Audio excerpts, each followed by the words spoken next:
तो दोस्तों इस वीडियो में हम लोग आत्मकथा के नोट्स को एकदम इजी एंड एनिमेशन फॉर्म में समझेंगे।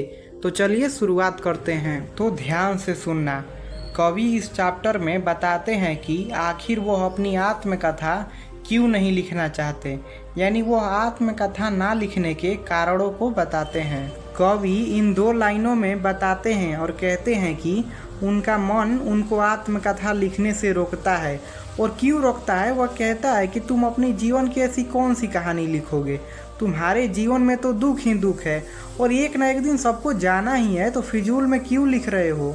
आगे कवि कहते हैं कि इस दुनिया में बहुत सारे लोगों ने आत्मकथा लिखा है, लेकिन उन सब ने आत्मकथा लिखकर अपना मजाक उड़वाया है, क्योंकि लोग आत्मकथा पढ़ते हैं और लेखक की गलतियों का मजाक उड़ाने लगते हैं।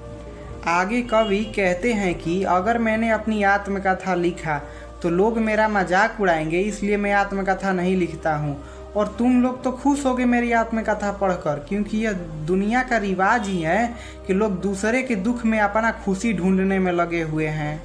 कवि कहते हैं कि ऐसा न हो कि अगर तुमने मेरी आत्मकथा पढ़ी और मेरे जीवन के दुखों को देखा तो तुम खुद को ही दोषी समझने लगो कि तुम्हारी वजह से ही मेरे जीवन में दुख आया है।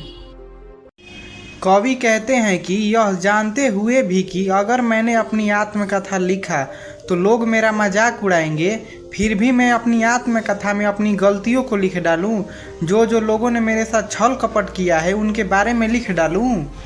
कवि अपनी प्रेमिका के बारे में बताते हुए कहते हैं कि उन्होंने जो बातें अपनी प्रेमिका से की थी वो सब बातें वो अपनी आत्मकथा में कैसे लिख डाले। वो सब बातें तो चांदनी रातों में की थी और ये सब प्राइवेट बातें हैं, सबको नहीं बताई जाती है। कवि अपने सपने के बारे में बताते हैं और कहते हैं कि जो उन्होंने सपना देखा था वो भी सपना कहाँ पूरा हुआ। उनकी प्रेमिका भी आई लेकिन थोड़ी देर बाद ही चली गई, यानी इनके जीवन में दुख ही दुख भरा रहा। कवि अपनी प्रेमिका के सुंदरता के बारे में बताते हैं और कहते हैं कि उनकी प्रेमिका के गाल इतने लाल थे कि जो सुबह होते समय लाली होती है वो इनकी प्रेमिका से ही उधार लेती है।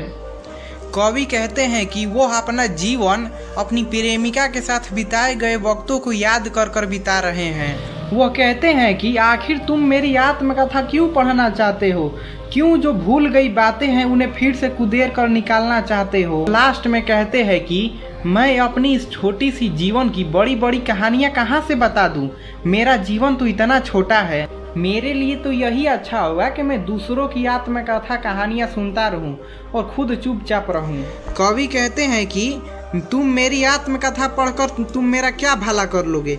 अगर मेरे जीवन में कुछ गलत हुआ है तो तुम मेरा कुछ अच्छा नहीं कर सकते। मेरा समय अभी नहीं आया है लिखने का और मेरी जो आत्मकथा है वो थक हार कर सो गई है, इसीलिए मैं आत्मकथा नहीं लिखूंगा। दोस्तों अगर आपको यह वीडियो अच्छा लगा तो लाइक ज़रूर कीजिएगा।